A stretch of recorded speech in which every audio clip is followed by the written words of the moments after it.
I'm Tom Wickham-Jones, and as John said, I've worked on Mathematica. I'll skip over the abstract and jump straight in. So I want to sort of try and do some sort of exploration, exploring the beauty of mathematics with Mathematica, and I'm going to take, try to understand what do we mean by mathematical beauty. I mean, lots of people, it's a commonplace thing, people say mathematics is beautiful, but what do we really mean?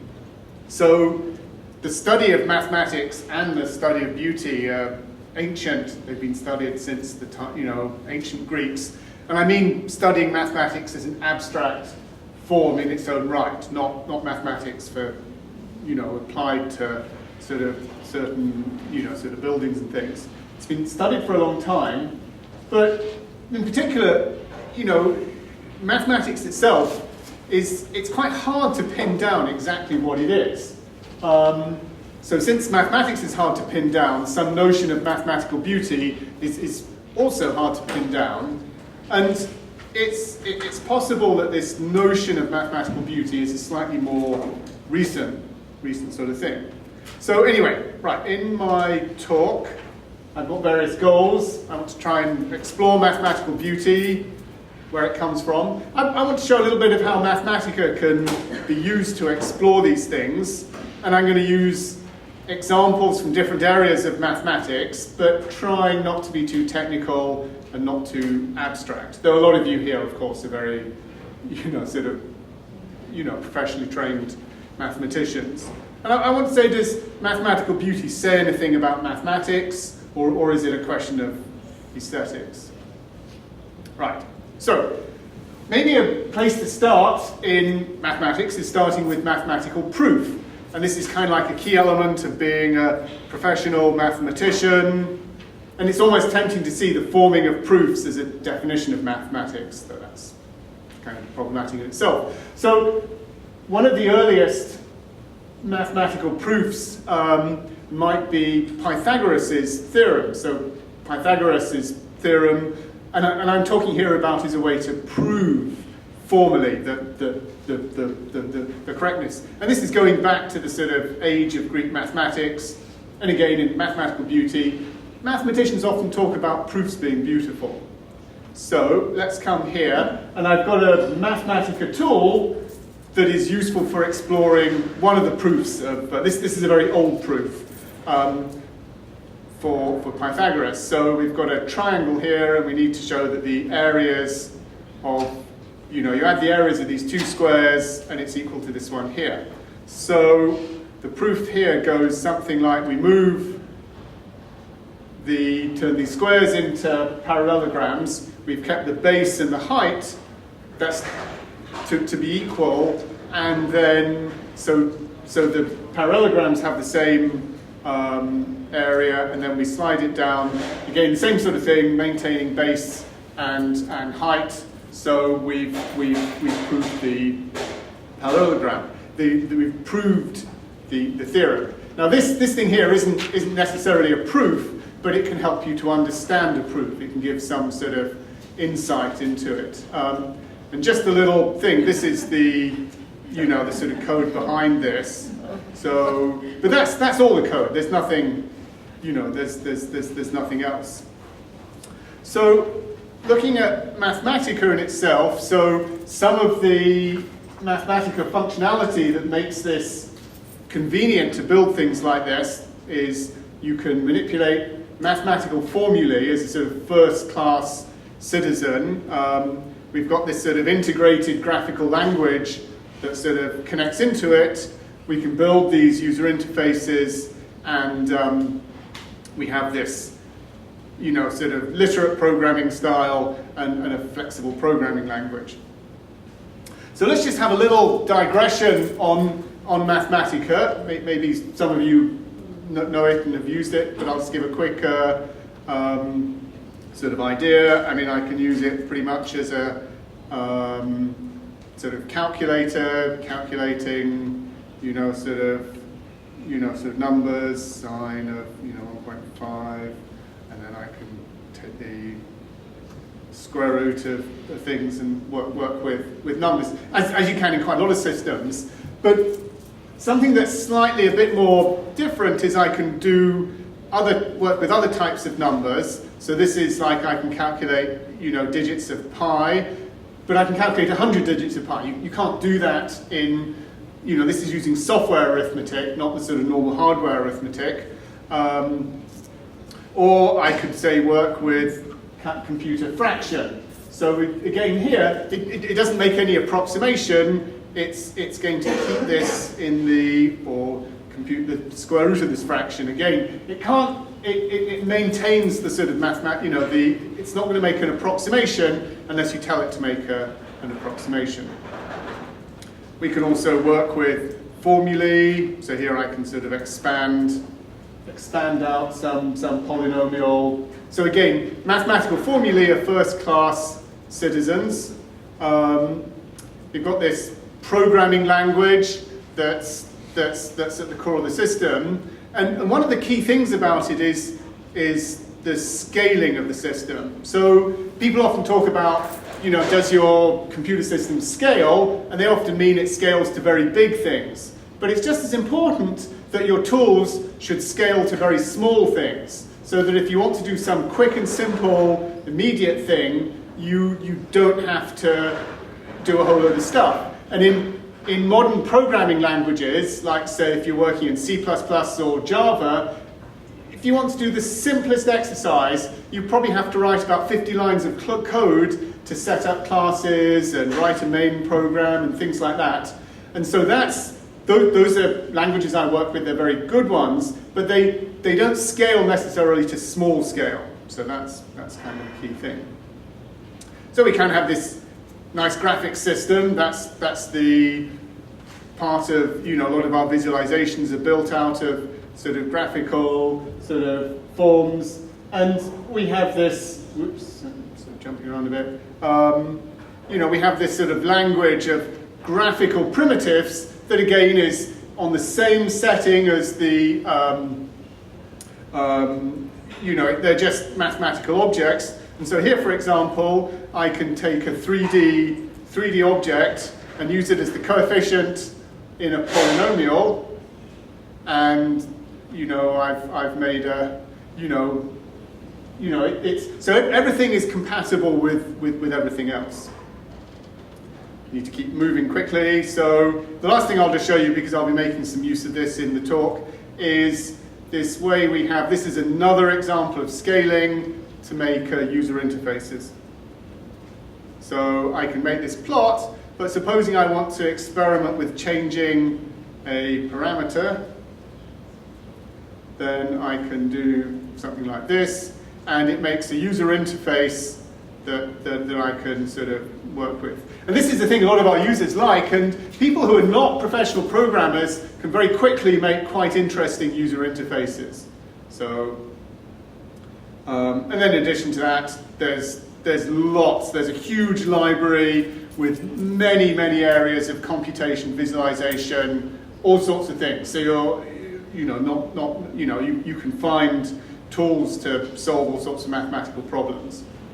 Right, keeping on the time. Right, so let's look at some more mathematical proofs. So this is another sort of another ancient result that follows on from Pythagoras, that the square root of 2 is irrational. So that means that, if it was a fraction, there's some numbers A and B that you could write down for which this is true, and here I've gone to square them.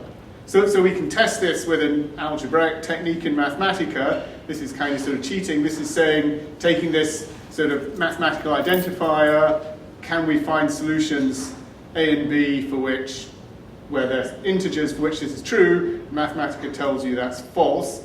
That's not necessarily a proof. A typical proof that you would follow, there's different ones, but one you would say, look at A and B, square them. They've got no common factors, so you can't divide the numerator into the denominator. So this can't be an integer, and so that means that square root of 2 is irrational. So, and mathematicians often think of that also as a beautiful form of result, of proof. Now, slightly different, I want to think about mathematical results. So these are like mathematical forms, not necessarily proofs. And so one that's often cited is this Euler identity. And you can get some insight if you convert the exponential into trigonometric functions, you get some sort of insight into that. Keep now time. Maybe I'll skip over some of this. Right. Now, if you want to sort of explore some of these things graphically, for example, then that's sometimes a useful sort of thing. So here, for example, I've created a bunch of complex points, so they all go around what's called the unit circle in the complex plane, and we can visualize this. And supposing now we want to apply a function to these points to find out how a function would distort the complex plane, we could do something like this. But it doesn't really tell us very much. It might be more interesting to explore this graphically. So what I've got here is a sort of exploration tool where I'm basically squaring, that's the power, and as I increase the number of points, this is giving me some sort of insight into the mathematical function. If I turn this thing up here, I make these further things here, and then I can go to a sort of, drop the number of slightly lower resolution, but I can make this sort of interesting. So this here is a tool for sort of exploring mathematical forms, but it's also quite a sort of beautiful thing in itself. And these sorts of things, you know, you go to the Science Museum in London, you'll see networks and things that people produce, and these are things that are conveying a mathematical concept, but they also have some sort of, if you show them to someone who doesn't really understand the mathematics, they would think, well, you know, they think that was interesting and sort of cool. So that's a thing of beauty in its own right. Here's some other types of things that I think people can think of as being cool, and hopefully this isn't too. So this is like slightly more general than a square root. So I've added some constant. This is quadratic irrational. So these are solutions of a quadratic equation with integer coefficients. And they have some interesting properties. So one interesting property is if you look at their continued fraction. So continued fraction is, in Mathematica, we return it in this form here, but I can print it out with a little program. It's something that looks like this. So if you use a fraction, you know, one integer over another, then the continued fraction always terminates in this form here. And we can convert this back, you know, that's getting back to the original fraction. So often we look at these continued fractions, there are also things that look kind of interesting and have some sort of intrinsic sort of appeal. So going to these quadratic irrationals, here's an example of one here. And we can explore, look at this, compute the thing, and we see a bunch of 4s here, where I'm going to print this out. Now this time, the continued fraction continues forever. So it doesn't stop, it keeps on going forever. I've just computed 20 terms. So here's one square root of 29, and this also, now it goes on forever, but it has a repeating cycle. So it's a periodic continued fraction. And you can go and explore the mathematics of that if you want. So these repeating cycles, that's a little bit like if we make a digit expansion of a fraction. So here I can compute 1 over 3, and I get like repeating, you know, in a decimal expansion, I'm going to get this repeating cycle. So that's just a 3, or if I do something different, there's a different sequence. So let's suppose you want to explore what these look like. So in Mathematica, there's a function that computes digit sequences for an input number and I can write a little function. And so what I want to do is I want to know how long are these repeating sequences for a whole bunch of different numbers. So I can write a little function that helps me do this. So that tells me that 2/7, the length is 6. And then here what I've done is I've made a graph of the first 1,000 integers, and I can plot the sequence that we see here. And so this is something, kind of an interesting picture, some sort of random. Is it random? It has some structure in it.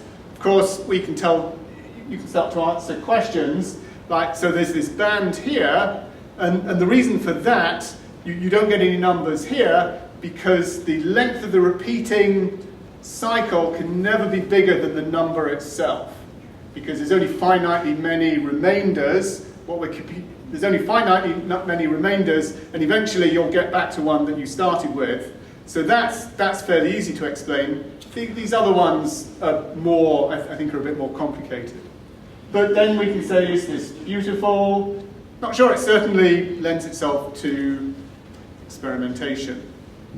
So let's go to some slightly more visualization oriented, probably more, typical for conference visual arts. So let's look at what Mathematica can do with visualizations. So these are things, I'm just going to show some examples. So here, for example, I can compute here's an isosurface. So this is, an isosurface. It's a 3D version of a contour plot. So we actually call it Contourplot 3D, and I've given it some sort of input. We can do explorations of some inequalities. So here I can, and this is using algebraic techniques to break the region down. This is an inequality, so it has to use algebraic techniques to try and sort of find the regions, and then it does refinement to get a nice crisp boundary for these things. And then here's a sort of three-dimensional version of, so we're doing the same sort of thing, solving an inequality, and we're showing regions for which the point is, the inequality is satisfied. There are some other things that I think are kind of useful in Mathematica. So here I'm plotting a torus, but I'm making a restriction on the output that are based on, I just want to get that to a particular point. So we're giving a restriction on this is in the parameter space, the u and the v, and again, so as it solves this, it does numerical refinement to get a very crisp boundary for that. And techniques like this can be useful for, finding, making more aesthetically pleasing things. It's also useful for sort of seeing inside of surfaces. You can use opacity for such a thing, but sometimes making cuts and things can be useful. And again, we're using a mixture of numerical and algebraic techniques here. So here we're plotting a floor function, and again, we're finding sort of crisp, boundaries for such a thing. So we're actually taking knowledge of the floor function and finding regions where it's going to, sort of jump from one level to another. Here's something, there's endless things, differential geometry things, so cycloids, it's kind of sort of fun, so you can sort of play with these cycloids. I think once you start to have some sort of interactive animation, it helps to understand how these things work. And this tells you one thing that's interesting about when you're on the train, there's always part of the train that's travelling backwards, because this is like the train wheel and this is the rim of the flange, and as it goes along you can see at this point the tip of the flange is actually going backwards. So you're going forwards, but part of the train's going backwards. Here's a bigger thing. This is a minimal surface that you can come up with. And again, it's quite nice to sort of vary some of the sort of parameters to see how these things. So a minimal surface like this is purely an abstract sort of form. It's not necessarily very, very real, though other minimal surfaces are often used in sort of, are useful in sort of architecture and such things. Maybe a last visualization I'll show to you is the visualization is not computed in Mathematica. What's being computed here is a solving. So this is solving the wave equation in Mathematica with some new technology we have for solving using finite element techniques. So the wave equation has been solved over this, for sort of water in a tank over this thing. Solving the equation took just like a couple of minutes. It's been rendered with ray tracing and POV using ray tracing. So the rendering took about 20 hours. So I'm not going to do that. But it's it's interesting as well. The solution. It's quicker to solve something than it is to display the results, and that can be quite a common phenomenon. Right, just go through a few more examples. So I want to think about using mathematics for pure aesthetics and look at a couple of examples. So in art, people started to use, especially in the Renaissance, people started to, sort of in the Age of Enlightenment. So there are some of these famous, sort of art. There's this Albert Dürer sort of painting that it contained. There's like a magic square. And in more modern times, as we saw in the last talk, there's artists like sort of Escher and Dali. So again, we were hearing about perspective in the previous talk, and I'm going to give a quick look at something here, which is a painting that's just down the road, which I'm not sure which way it is, National Gallery, and this is this painting by Holbein, and it has this, it's kind of a nice rich painting, but it has this sort of strange shape that's down here. And the shape here is an example of what's called an anamorphism, and this is a perspective anamorphism, and what you have to do is you have to come and sort of stand, if you sort of stand right and look across at the picture, then you see that this thing here is actually a skull. But we can explore this in Mathematica, and I'll try and keep moving to, so first of all, since it's a perspective, it'd be pretty convenient to turn this into a 3D thing. So what I've done is I've embedded the picture as a texture in a 3D picture, and then I can write some function to try and explore. So here's one view of the picture. And then doing a little bit of fiddling around, I can find different view parameters. So here, now this is kind of a bit more like the view that you get if you go and stand at the side of the picture. But you can do this without, so you can see, so we've distorted the rest of the picture but left this part undistorted. So we can see that there's the skull that's there. I'll just quickly run over my last examples. So in architecture, and again, I was interested in the previous ideas. traditionally architecture, it's sometimes often people think about, well, it's the external view of the building. It makes especially for large buildings, that makes an impression. And people have used things like the golden ratio for, in different proportions, like the pyramids or the Parthenon, have used these simple mathematical forms to try to make things that they think were sort of beautiful. But now people make much more elaborate types of building structures, and these are things that they're not just using computers or computation to calculate, the weight of the beams and whether the beams will bend. They're really building mathematical forms into the structure.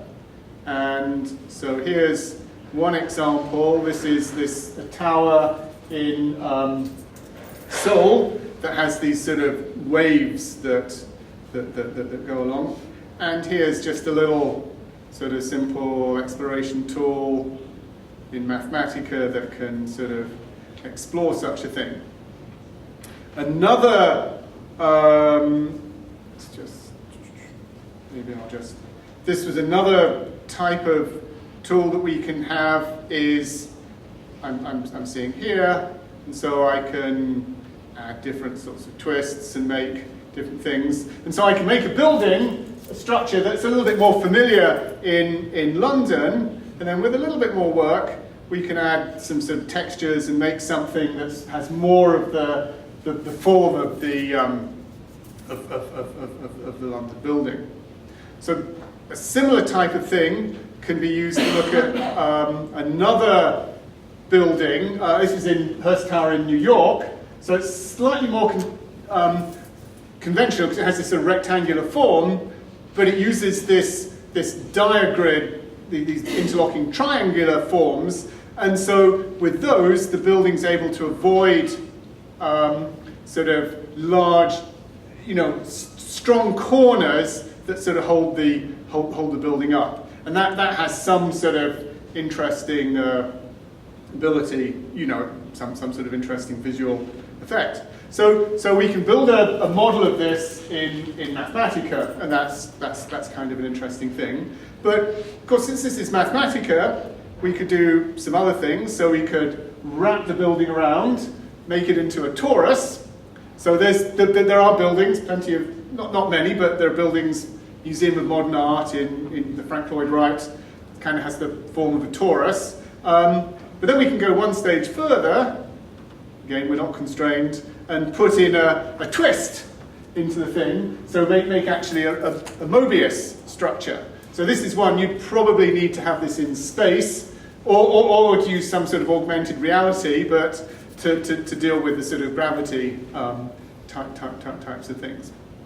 So, and then I've got another, you can make like some visualization. It's very convenient this because you can use both the floor and the ceiling for, for displays and things like that.